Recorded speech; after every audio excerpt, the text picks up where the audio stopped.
podcast is a member of WildGamesProductions.com and D20Radio.com.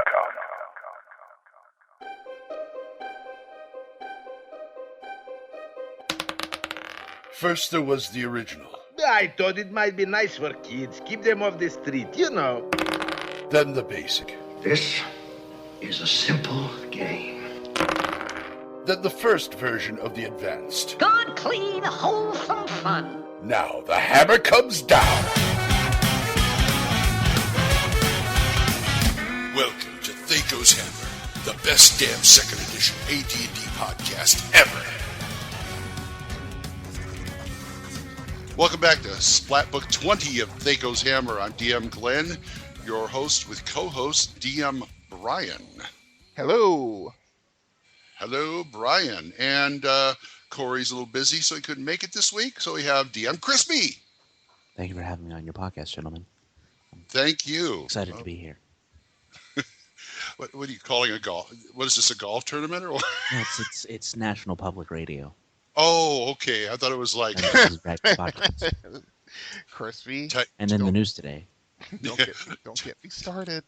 Please don't get me started.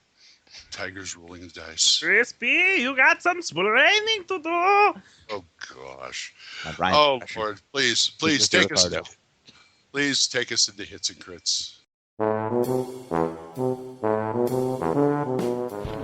What do you feel like doing tonight? I don't know, Ange. What do you feel like doing? Well, we ought to do something. It's Saturday night. I don't want to go bowling like last Saturday. Oh, what do you feel like doing tonight? I don't know, Ange. What do you feel like doing? Hits and crits. Thank you. We're in hits and crits now. What'd you guys do in gaming lately? Well, considering this is we're deigning this to show out of nowhere, you know. One thing, you know, we were going to do a game, but not enough people showed, so we're doing this. That's a vote of confidence for the show, I guess. Hey, why not? We have so plenty of topics. We got people with opinions. Let's do it. Well, we got rid of those people. We're stuck with us. So. I have all the opinions, but unlike everyone else's, mine are right. So.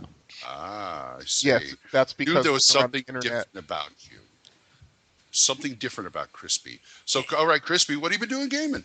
I mean, you just canceled the game. I understand that. Last night I had a set of gem precision dice that I had inked with Sharpie and coated in a matte spray. So I took those and soaked them in rubbing alcohol and got in there with a toothpick really good and cleared all that crap out of it. And then I inked them with a crayon. So you detail them too. Wow. Yeah. Well, now, this is the first time I've ever crayoned some dice, and pretty happy with it. I didn't know you could seal them that way. What'd you use? Just regular matte spray, just clear matte spray, like for miniatures and stuff. Kind of like it wasn't. It's not like clear normal spray. It like makes things have a matte finish. It's for nice. Finishing. Okay. But yeah, I got rid of that with rubbing alcohol, and now it's the dye and crayon. Oh, okay. he went from modern day all the way back to, you know, the old Mold Bay box sets. Back to 1981. Yeah, exactly. Yeah. I will never ink a set of dice in Sharpie ever again, though. Really? Yeah, it just didn't come out right, did it? It did not. Like, the gem dice were super hard to read with the Sharpie. Mm-hmm. Like, I can read them fine with crayon. Mm-hmm. Well, you don't use the gold Sharpie on it then. It was black. It was black Sharpie and red Sharpie and blue Sharpie, all kinds of different. Oh man, I'm sorry. I bought a 12-pack for like $8. So. Okay, the dying crayon. That'd be a good title for something. The dying crayon. Anyway, it's a death metal band. Yeah, death metal band for kids. Like my band, Brimstone Elemental. Brimstone Elemental. Wow. I don't know if that one's out yet, but anyone who listens to all of look for it in stores and on iTunes. Well, gee, me, I'm just sitting here looking at reading my books. We're going to move on to people skills before we get ridiculous here. The face is familiar. It's mine. And so it is. Oh, yes, of course. It stands out a mile, doesn't it? He's so common. A little lady comes in here and starts throwing her butt around. What is that supposed to do? All right, forget I said anything. Maybe I will. Well, that's pretty good. Don't tell me you weren't looking at it. Well, that's not half bad. She's giving it right back to you. People skills. People skills. What kind of? We got a kit, don't we, Brian? Yes. Yeah, we got a fighter type kit. Yes. We have the Berserker kit from the Complete Fighter's Handbook. That's right. Basically, the Berserker is a warrior who has special attributes and ability when he's in combat. That's right. And when in combat, he can achieve an ecstatic state of mind that it will enable him to fight. Guys, I'm just so happy to be killing people on this bloody battlefield. I love carnage. It is just so good. Exactly. You smell that acrid smell of blood. Just reminds me of home. Wow. Okay. Basically what happens is that when he's in combat, he can elect to go into a rage where he gets some combat bonuses, but those bonuses can actually turn out to be rather, shall we say, can be something of a detriment to the rest of the party if combat ends quickly. So he's so effective he dies. No, not quite that. No, not quite that good. To describe his Berserker Rage, he basically gets a +1 to his attack rolls, like +3 to his damage rolls, and like 10. I think it's 10 extra hit points. Right.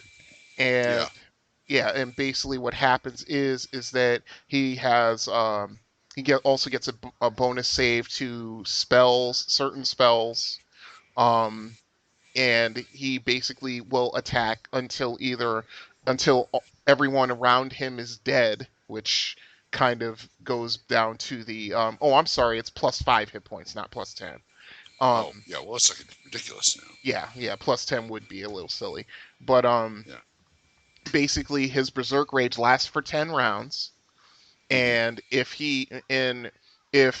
all the enemies are dead before the 10 rounds are up, the problem is that then he has to start attacking his friends because he's gone. He's in a Berserk Rage, and he's not going to, he's going to be, just looking for people to kill, or if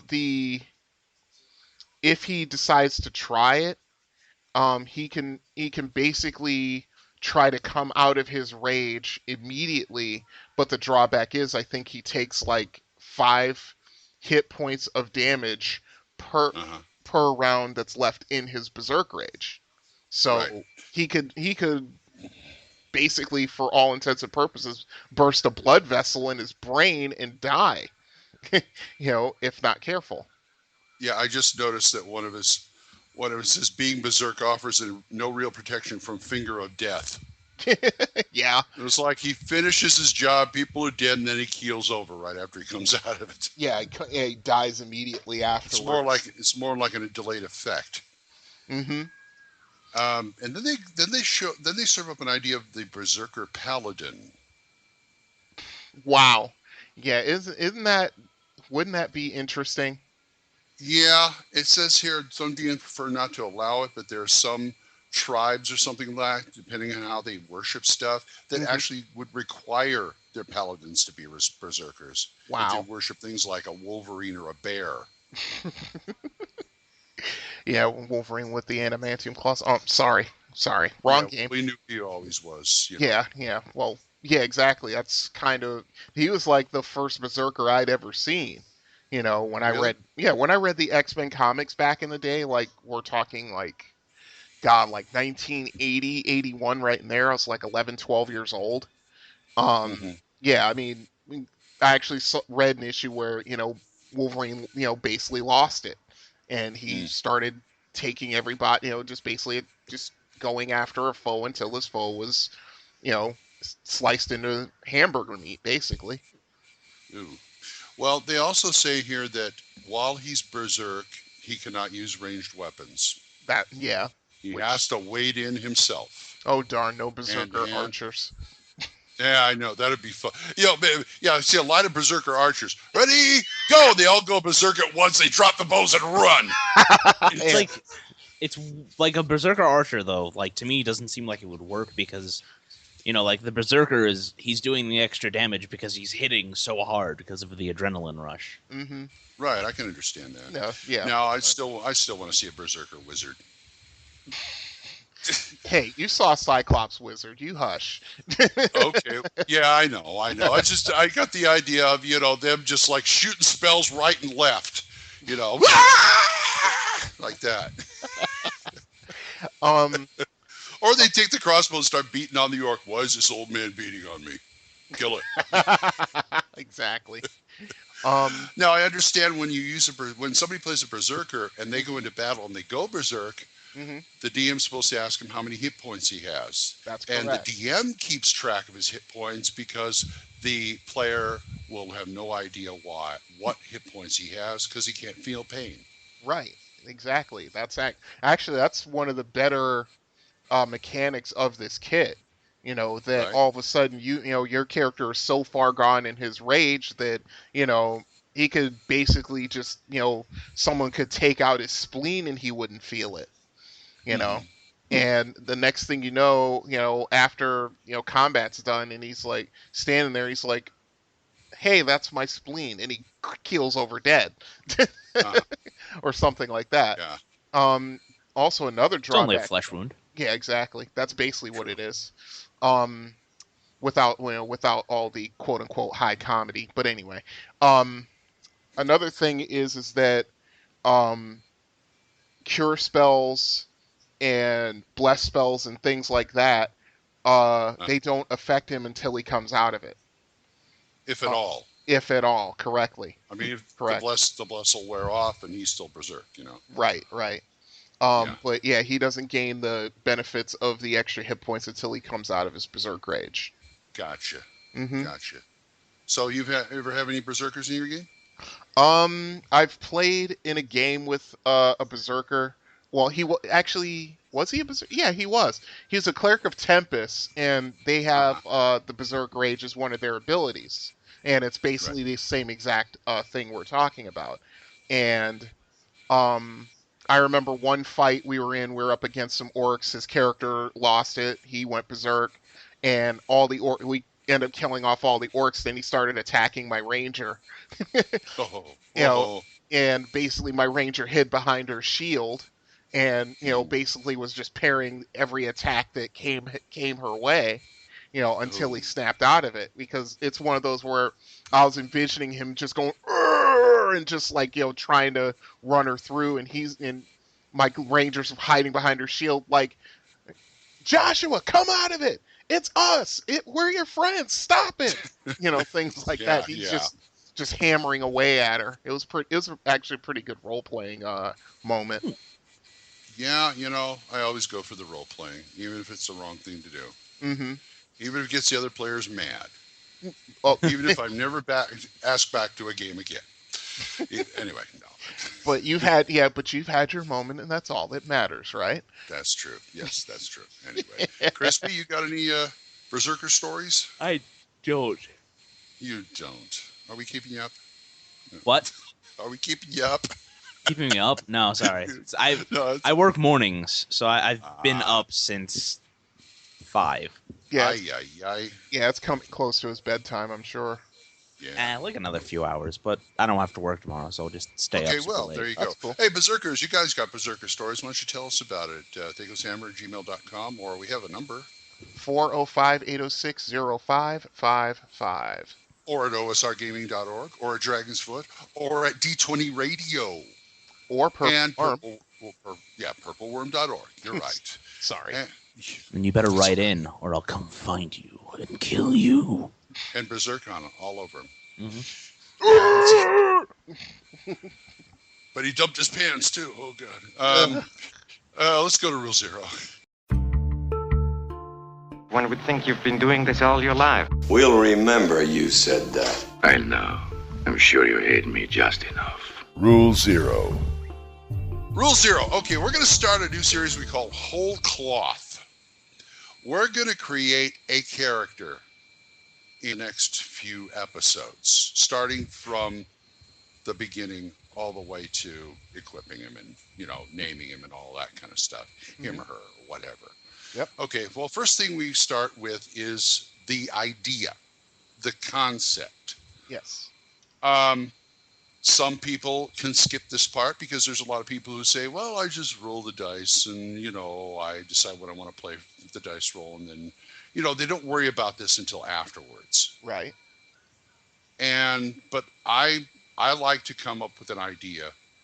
I mean, okay, like Crispy's game. He says, we're short somebody. I happen to have one. But, if I had to come up with something, I could probably come with something up out of my head real quick that I could play for an evening. Mm-hmm.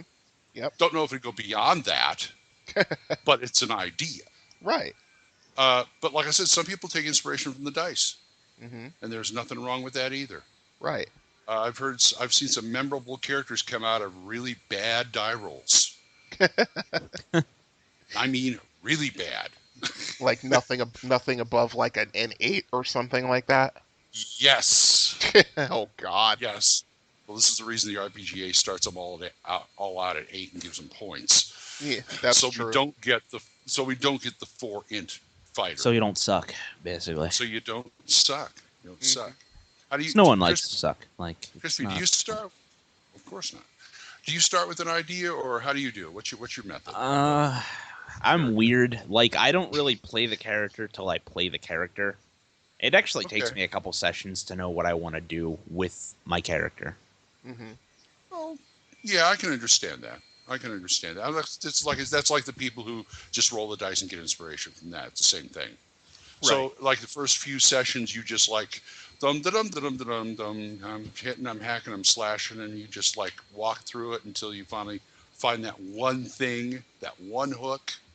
Right. Like I'll have like a basis, but like the character, it'll be really loose. Like right now, I'm playing a halfling bard in a Pathfinder game. And he words and sentences. Like my idea was that he would be Southern. His name was Witherford Whit Ashby. Oh, one of those cultured Southerners. Yes, he's from something out of Tennessee Williams. From the Shao town of Shazford. He has been a bard for many, many years. That is besides the point. The point was that he was going to be quite a wine, women, and song sort of bard. Mm-hmm. He's gotten himself in a few scrapes, but other than that, I didn't really have anything for him. I had like a voice, name, kind of like character type. Mm-hmm. Yeah, and then through playing him, I've come up with stuff. That's good. Well, in that case, you do it the same way I do it. One hook, just one thing that'll get your mind going. And everything else is just stats at that point. Right. Yeah, pretty much. But you got the hook.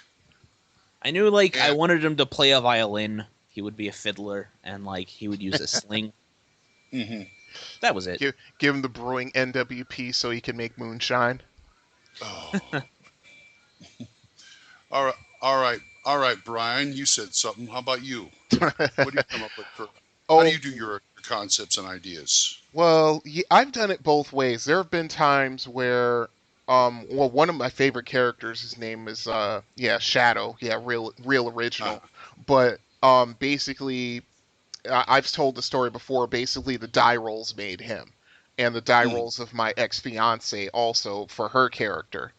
And, basically we were just like, okay, stats, race, height, weight, all that stuff. Almost everything was identical except for the fact I was playing a male, she was playing a female. And I was like, and basically what it was, I said to her while we were still, equipping them, I said, you know what, we can go one of two ways. We either have them play brother and sister, or just something else, and we just decided to go with something else. And and the adventure sometimes does make the characters, and she was playing a swashbuckler. She'd already had like a concept of what her character was going to be, and her character, of course, as a swashbuckler, was all flamboyant and showy and all this kind of stuff. So I decided to play off that and just make him more, meat and potatoes kind of guy rather than her who's into the Flash. So they made actually a really good pair. And through all of that and all the role playing that we did in game and also out of game through exchanging of notes, we ended up having a relationship because of it. But I've also done it to the point where the original point, which was coming up with the hook. Like I would just came up with this idea just while I was at work one day. A couple of an elven pair, brother and sister, and one is just a fighter mage and just is really, really outgoing and things like that, and the other one is a paladin, and he's much more reserved, and he's a lot quieter. And I was going to name the paladin Bright Star and name the other one Moonshadow, just to play on words, really, And I'd still have to roll dice and stat them out, but that was the concept I came up with. It's pretty good. Mm-hmm. It's not bad at all. Not bad at all. Okay, three of us. Let's come up with a concept here. Some kind of anything, just a little thing. We're not even thinking about classes or anything like that. Just an idea for a character. Okay. Crispy. He has a pickle for a nose. He has a pickle nose. Okay. All right, then he would be he would be made fun of as a child because everyone would be calling him a troll because of his nose. Exactly. Okay, you got that, Brian? Yeah. Now, is that all we want to start with? Is there anything else? Well, I think that would he's kind of unsettled. He's a little bit crazy. He's on the edge. Okay, that's good. Okay, then by that he'd either be a fighter or a thief. I was thinking maybe he's a mad wizard. Really? Mad wizard. Yeah, he wanted to show the world who the true ugly ones were by making everyone ugly. Can you get this down, Brian? Yeah. Hold on. I didn't know I was going to be note taking, but yeah. Well, I didn't either, but. Okay, hold on. If only we had some sort of audio archive. Refer to making this guy some sort of some sort of record, Crispy. Maybe someone was recording this whole thing. Have you been reading Will Wheaton's tweets again? Because you're really snarky. I'm always snarky. It's just I only get to be snarky on this show because I won't get in trouble. See, I'm not going. You know what? I'm just going to be quiet. Never mind. We're good-natured. Yeah, we're good-natured, and we know Corey can beat you up if we ask him. Of course, we'll have to come up with the plane fare, but hey. Okay, so what we got is a pickle nose. Guy's kind of wild. Yeah, being picked on when he was a kid. Yep. So he's kind of defensive. Mm-hmm. And just kind of out there. Mm-hmm. Yeah, okay, that's good enough. Personality, yep. And okay, and just put that down, and we will save the rest for the next show. Mm-hmm. And we also have something else to talk about in Rule Zero here is languages in the game. Yes. Native languages, spoken, common, the Elven, Dwarven, even alignment language. If anybody ever uses those. Alignment, what now? Exactly. Language. What? Yeah. I don't know what you're talking about. Well, you don't want to know. Never mind. Yeah. I've rolled characters up before where he knows common and orc and lawful good and lawful good and he's the only one who can talk to the paladin because he knows lawful good. You know, I'd love to see you try to play a Captain Whitebread character. I really would. I'd love to see you try to pull it off. I think that'd be more difficult for you than Harry S. Thunderson. Oh, I just like the crazies of bedbug characters. Yeah, that's why I'm saying it'd be a stretch. I know, but I can do it. But go ahead. But like I said, you got characters who have their own, all these languages they know. Does it ever come up in play? I know modules where they have like, oh, this magic item is written in Old Dwarven. Make sure somebody can speak read Old Dwarven or something. But I never see anybody in a game use it. Well, the way I do it is that I think it depends, but when it comes down to like the ancient languages proficiency, that's I usually have my players pick a certain language, like ancient versions of Common or ancient versions of Dwarven or Elven or anything like that. Because at some point, you're going to run into a situation where you're going to need to read an outmoded version of whatever language it is. And find in the ruins or the dungeon or something, yes. Right, exactly.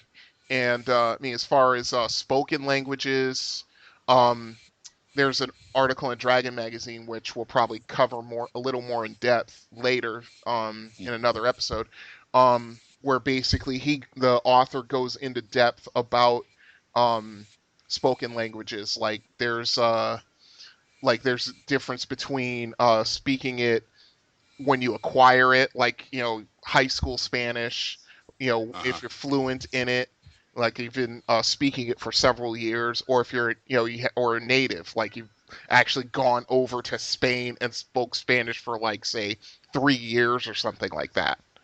Right. I think that it breaks it down to where, because somebody decided at fifth level or wherever they get an NWP, they decide they want to speak Elvish. That doesn't automatically mean that they can speak it like fluently. Fluently, exactly. Right. There's degrees. Right. Yeah. Varying degrees. There's degrees. Mm-hmm. You could have like the pirate. Oh, I speak Elven. Let me talk to these Sylvan people in the forest, and he starts talking, and they just start busting out laughing. Exactly.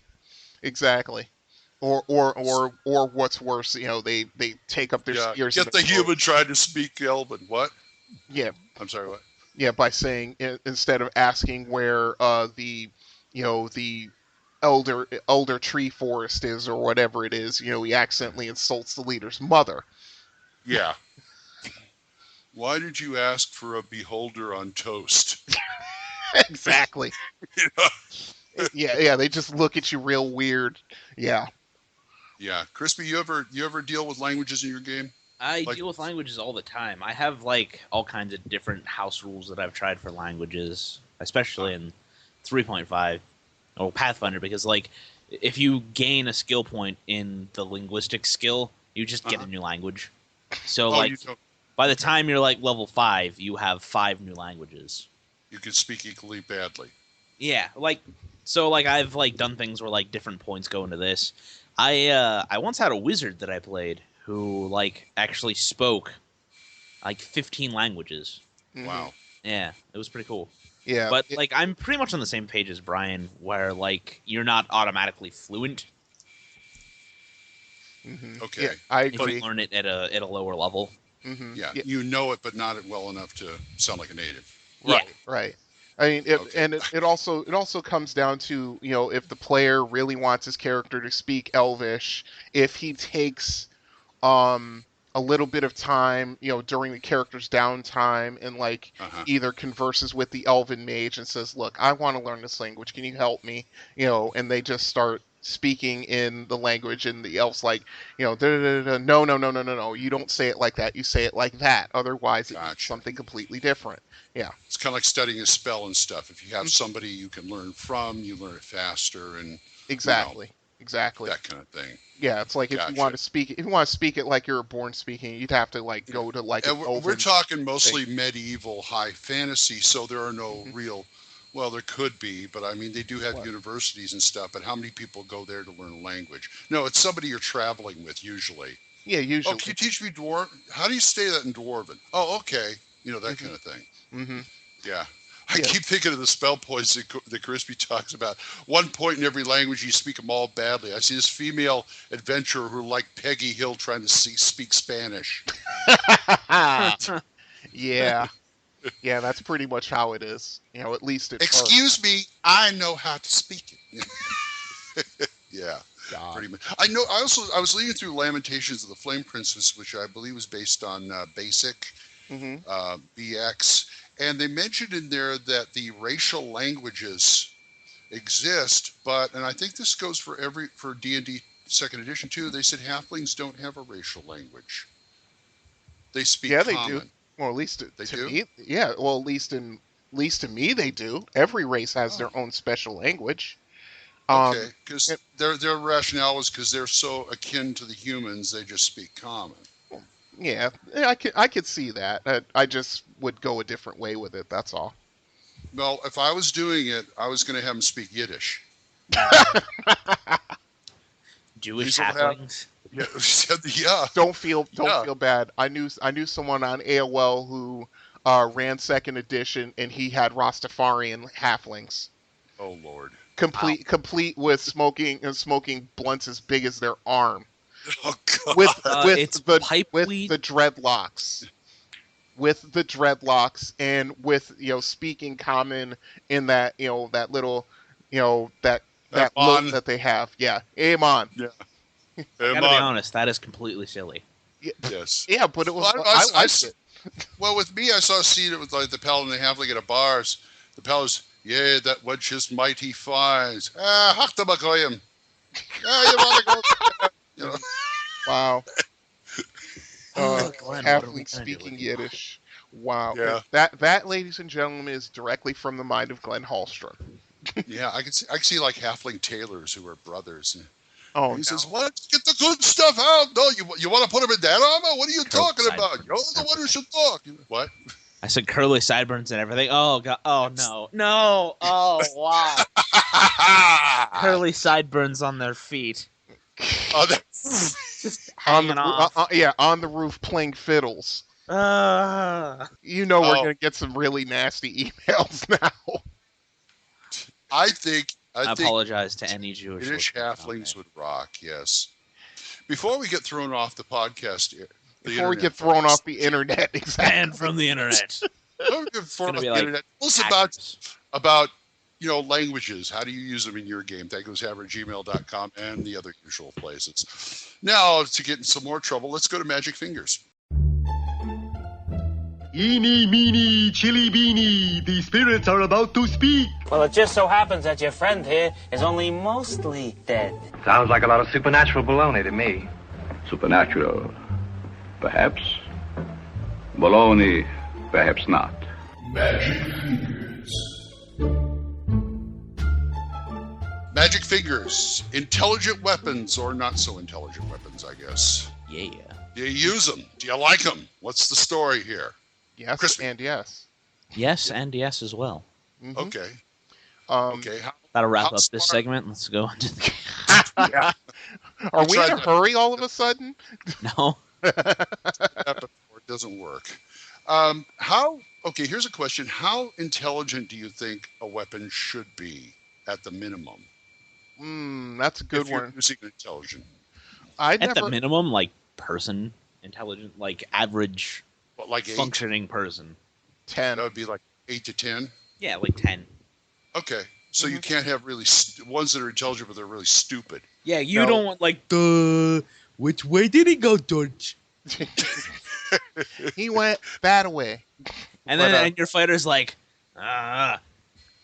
scalpel cleaver, get over here. What the? I was trying to think of a suitably bad fantasy sword game.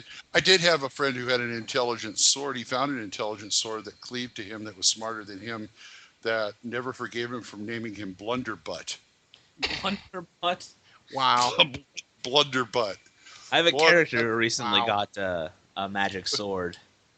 And I was coming up with just really terrible, like foe render and scapula splitter. Oh, God. Dark bane foe bleeder. Just all kinds of really terrible.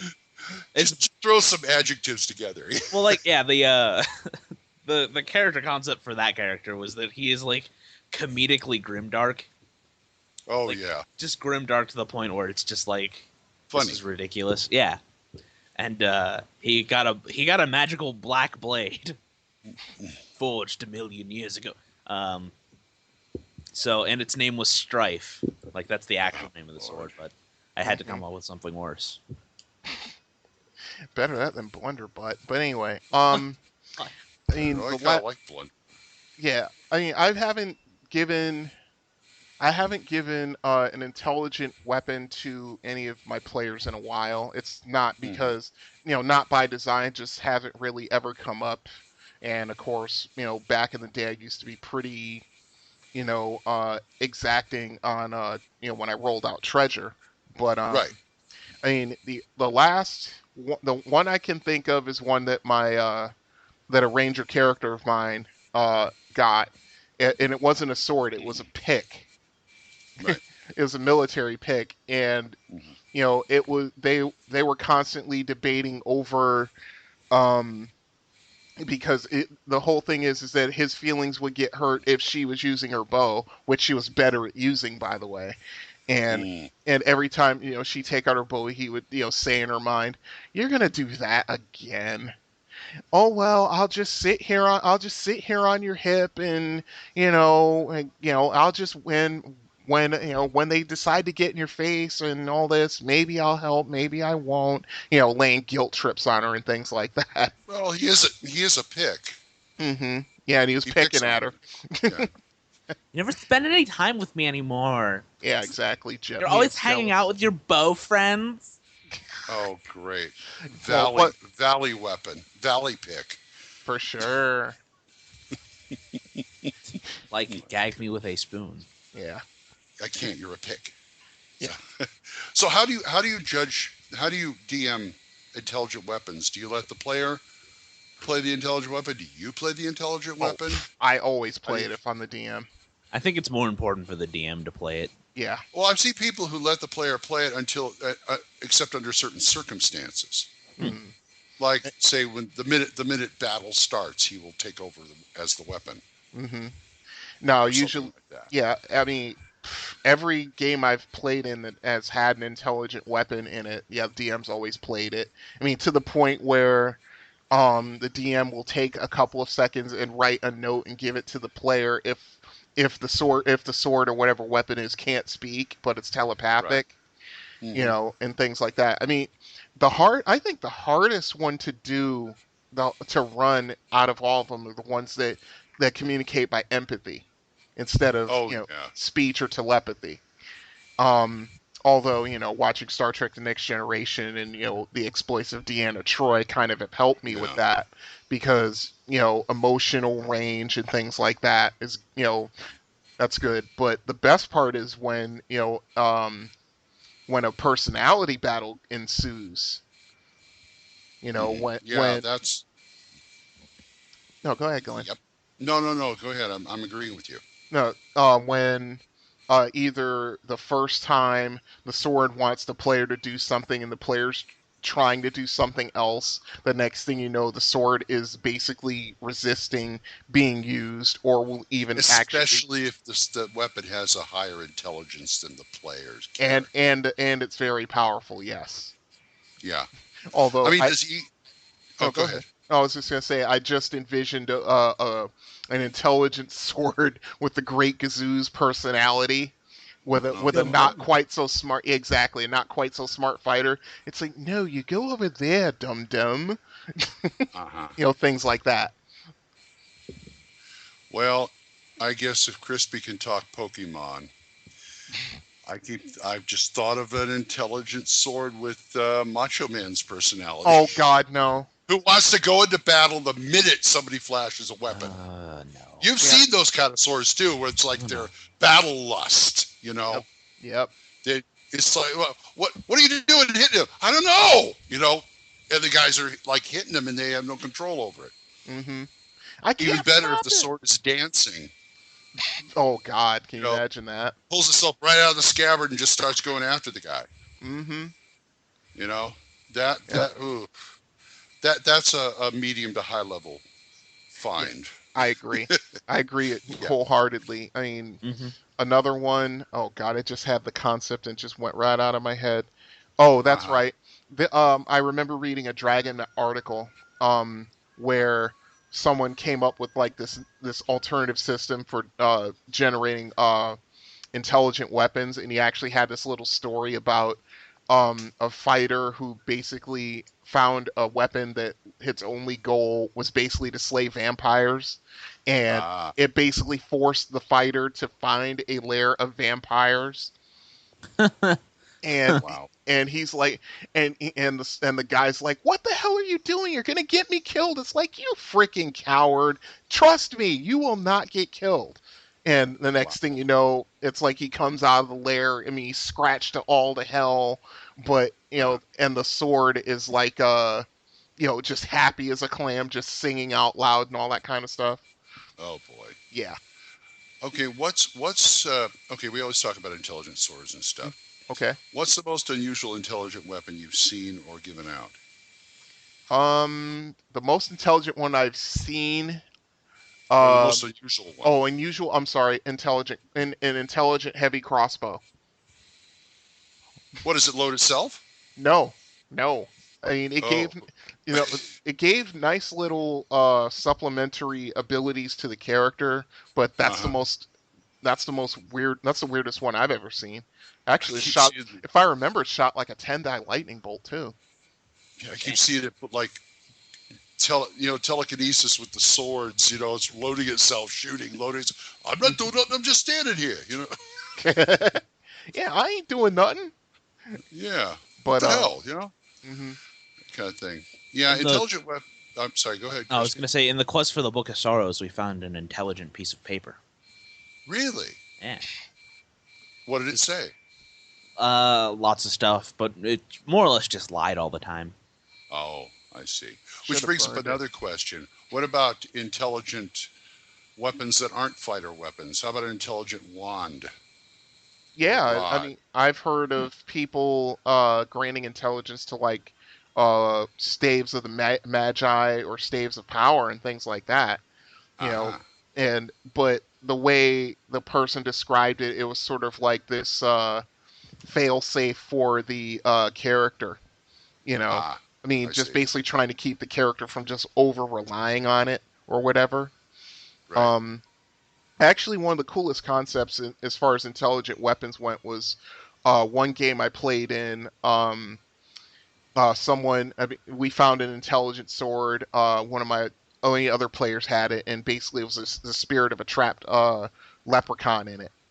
Okay. And it granted wishes. It was like if you granted 3 wishes, and I remember the last wish that was used, and the DM decided to put us up against a Tarrasque, and we're like middle level characters. We're like 6th level. On. What? Yep.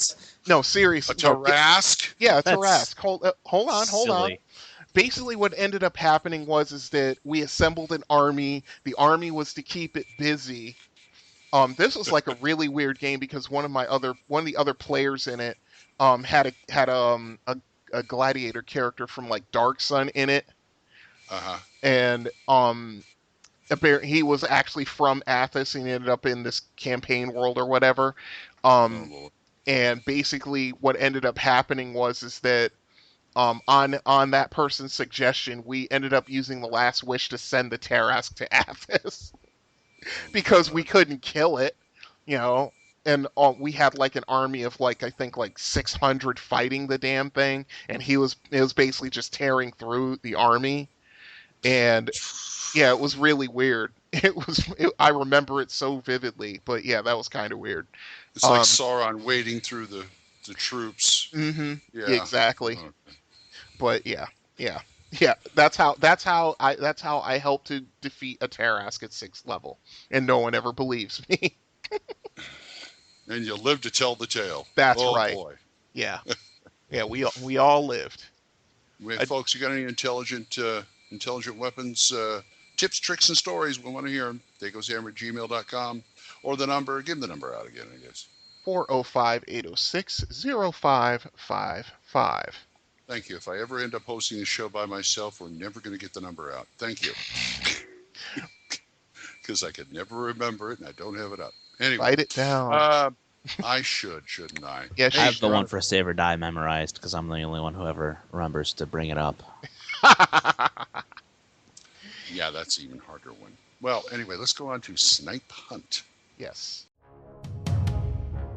If you only had a living brain. What do you think? Escaped gorilla? Listen, you're making enough noise to wake up the dead. I don't have to wake him up. He's up. It's time for a snipe hunt. Snipe hunt. Here's a staple: the Displacer Beast. Yes. It is. This one's been around for a while. Since comic books. Since comic books? Yeah, it's actually from a comic book. I think it's a Weird Tales or something like that. Really? Yeah. Yeah, it's based off of a monster that was in like a horror magazine for like one issue. God, like we're talking Weird Tales like out of like the 70s? Yeah. Let me actually look it up real quick. Like, okay. I have it. It's in a book that I have called "The Best of Dragon Ecologies." And it's got like a blurb about the Displacer Beast. Oh, cool. Is that where it was first wrote up? In Dragon? No, that was a first edition monster as far as I know. Okay, I didn't know if it went back to basic or not, but I remember seeing it in first edition. It's inspired by the Coral, a feline-like creature from the 1939 science fiction story Black Destroyer by A.E. Van Gogh, later incorporated in the novel The Voyage of the Space Beetle. Really? Wow. Yeah. Wow. See, I looked at the picture. I thought it was one of those things where, like, Gygax had these kids' toys that inspired him to make, like the Rust Monster? The Rust Monster and the Carrion Crawler and all that kind of stuff. I thought it was one of those. Right. I wouldn't be surprised, but yeah, that's... This has got a literary background. And it's on page 56 of the Monstrous Manual, and let's see what it's got here. Okay. Carnivorous, of course. It is lawful evil. The hit dice is 6. Yep. So you, I don't know, fourth, fifth level monster. I'd say probably like third or fourth. Yeah, if you're only fighting like one, probably third. Yeah. Yeah. Because you can gang up on it and kill the crap out of it. In case you don't have the picture in front of you, don't know what it is. It looks like a leopard, a black leopard with 2 tentacles coming out of his shoulders. Yes. I also noticed it has 6 feet. Yep. I didn't know that. Yeah. Yeah. And basically it fights with the usual leopard tactics, but also has those nice little tentacles there for you to well, see, that's where the difference is, because all this time, you know, I've been running it just by they just use their tentacles, which up until about a couple of years ago I thought it was okay, but after, and I'm like, wait a minute. If these things are intelligent felines, we all know how felines fight. You know, as D&D players, they raise up, they try to rake you with their paws, they try to bite you, and if they rake you with both their paws, then they try to do the rear hind leg rake, which ends up hurting you a lot more. And I was like, you know what? These things need a little bit of a boost, because even though the tentacles inflict pretty good damage, 2d4. Yeah, 2d4 each. You know what? They should be also trying to rake you with their claws and bite you as well. So I gave them 5 attacks around. And did you use their special ability? Yeah. They're basically displaced, which of course is why they're called that. But basically, it says they're basically about 2 feet or whatever it is, like 3 feet from their actual location, and you're not exactly sure where it is. So you could be readying like a ranged weapon, and he'd be right in front of you. Yep. But his image would be in front of you, but he would actually be like 3 feet to the left or to the right. Right. So, but also, the way I run the creature also is that, just like the Cloak of Displacement, one of the biggest benefits is the first attack automatically misses, no matter what. First attack? No, the first attack against it. Your first attack automatically misses. Yes. Okay. Yes. And every attack after that, there's a -2 penalty to the attack roll, because you're not quite exactly sure where this thing is. Excuse me. But okay. Excuse me. And you're right. And you were right about that, because it says Displacer Beasts will not use their claws or teeth unless near death. And What's up with that? Yeah, exactly. I'm like, by that point, it's way too late. I'm like, let them use it from the moment the party decides to fight it, or they get attacked by it. Why not? Right. Make them truly dangerous. And one, I think I found a beast for our next snipe hunt for the next shows, because it says their mortal enemy is blink dogs. Yes. I understand. Lawful good. Yep. Yes. Well, not only lawful good, but they have a similar power. Yes. And they can use it more effectively. Yes. Yes, they can. So that is their mortal enemy. They are lawful evil. Yep. So yeah, so I could understand that. You've of course you've used Displacer Beast before, Brian. Oh right? Yeah. What about you, Crispy? What about you? I'm pretty sure I have is like a random encounter, but like I wanted to bring up the old D&D, like the D&D themed arcade games from the 90s. Yeah. Oh. The Displacer Beast is a remember boss that. in both of those. Yes. The gold box. No, he's talking. No. It's like it's an arcade beat 'em up made by Capcom. Oh, okay. Yes. I played that at the convention. Yes. Yeah, Shadow over Mystara and Tower of Doom. Yeah, they had that. They actually brought in an arcade of that for the convention. Awesome. Like, I love that game. Yep. You should come next time. They'll have a bit there next time. It was one of those two screen ones, one on each side, and one had one game, one had the other one. It's cool. Oh, that is cool. Yeah, and it didn't cost you anything to play. You just go up and you. Oh, it's on free play. Oh, yeah. cool. Well, what you have to do is you put a quarter in, and then it just kicks a quarter out, and you get it back every time you want to play. You just put the quarter back in. I played it on a ROM, and so it's free play. It's all free play. Yep. I know, but yeah, kicked your butt, huh? Well, yeah, no, actually, there's an option you can go to right before the last boss where you can go fight a dragon, and the dragon instantly kills you, and with one of its attacks. Yep. So that was really I maybe died 2 or 3 times throughout the course of the game. When you exclude that part. Yeah. You bring that in, it was 12. So. Yeah, okay. But I remember it's only $3. The Displacer Beast was at the end of one of the stages, and yeah, you actually saw the image of it and the reality of it, and of course the difference between the two is that the real one casts a shadow. Has a shadow, yeah. Yep, that's how you knew which one to go after. Wow. But yeah, it would just use its tentacles and inflict nasty damage on you. Yeah, they really do. If you're playing as anything that's not a cleric or better hit die, like you're fighter, gonna die from 3 attacks. It's Yep. Yeah. It's crap. So these are even in video games are badass. Yeah, they are really, really deadly. Yes. So Brian, where did you use these before? I mean, what kind of terrain or what were you doing? Well, usually they're in mountains. They're in the mountainous terrain, but I've used them as guardians for high-level mages. And if the party is wandering through the forest, of course they may encounter 1 or 2, and if the ranger decides once again to get a bright idea and track it back to its lair, then they find Mama and the cubs, and then they're really in trouble.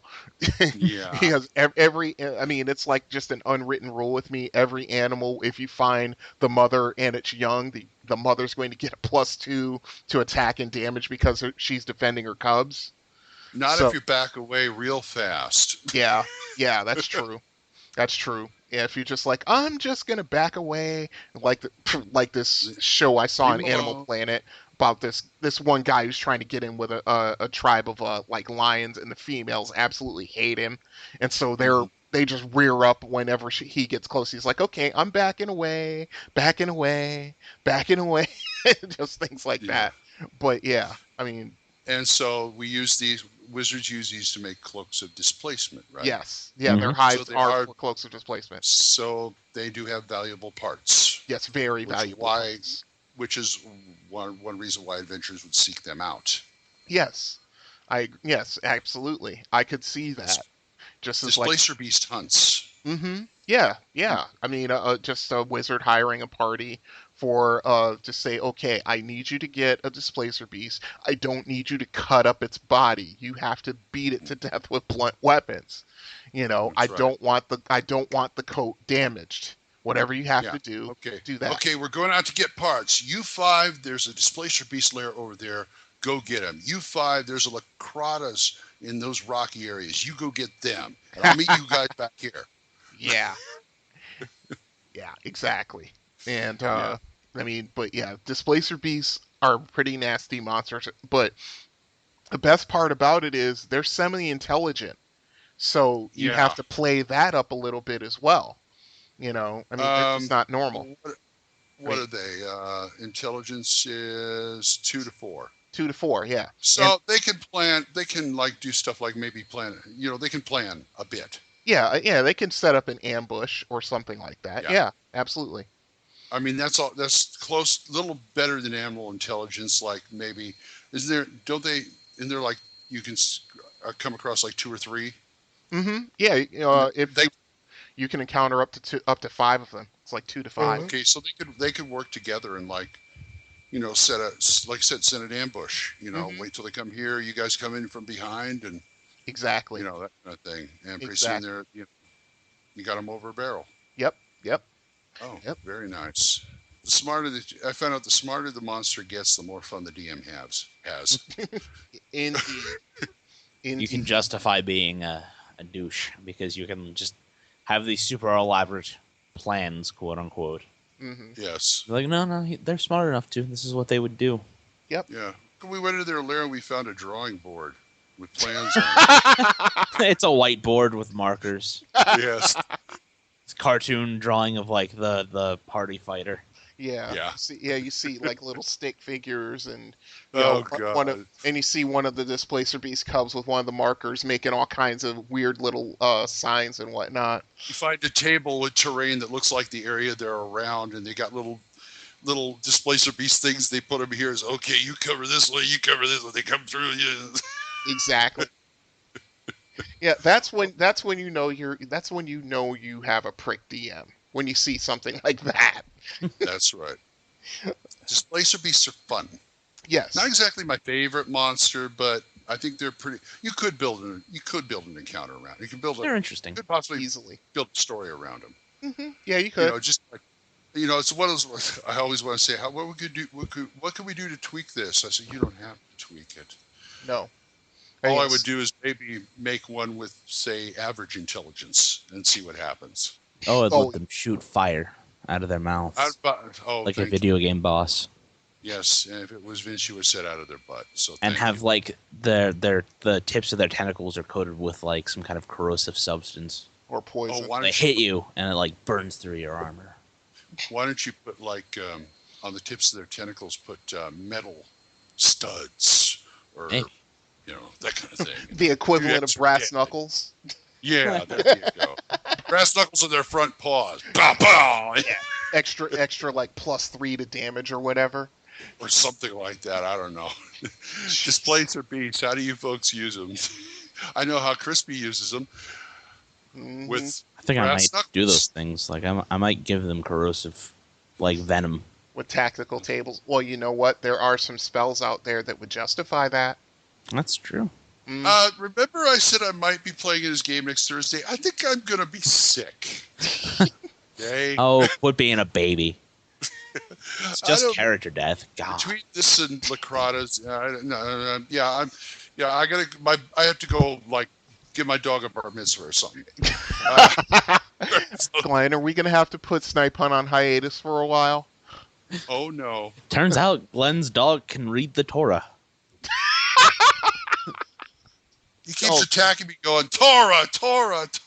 Oh, really? Really? Yeah. You just make a Torah. No one is gonna get that. I got it.